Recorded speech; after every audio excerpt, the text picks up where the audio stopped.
Usa ka tuig nga batang lalaki patay human natagak sa dagat. Si Luan Mirondina sa exclusive report.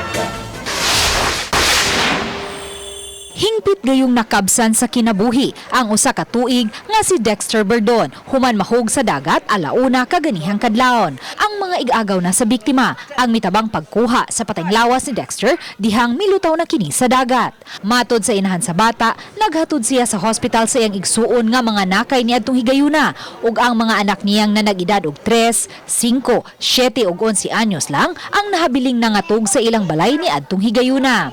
Nakamata ang 3 anyos nga si Danielo ug milipot kini sa luyo sa ilang balay. Kuyog ang usa ka tuig nilang kamanghuran. Dinhing dapita gikatahong natagak ang usa ka tuig pa lang nga batang biktima dihang giguyod kini sa iyang 3 anyos nga maguwang aron motubag sa sugo sa lawas. Tog man mi diri. Ako kabantay nga ako mangod na ang atong usa kay na mata ni mata man niya giguri man ako mga gigitukmod. Na pag tan-aw na ko wala na siya. Tapad mo og sleep ni Bibi ato? Unya, naunsa man to si Bibi nga natagak man sa dagat? Kaulo sir. Matay na.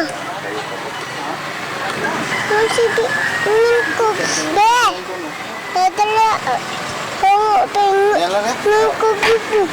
Walay trabaho ang inahan sa bata ug way permanenteng trabaho isip mekaniko usab ang ilang amahan. Ngayo og tabang nagikiwa ikikwarta. Wala kay karta karon ang ipalubong sa kong anak. Ganiha, midangop sa buhatan ni Mayor Jonard Ahong Chan ang inahan sa bata. Kami nila'y bayad aning wisla nimo ha.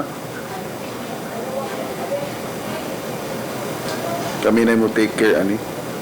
Gawa sa burial assistance, mitunol usab ang mayor og personal niyang salapi aron magamit sa pamilya sa bata.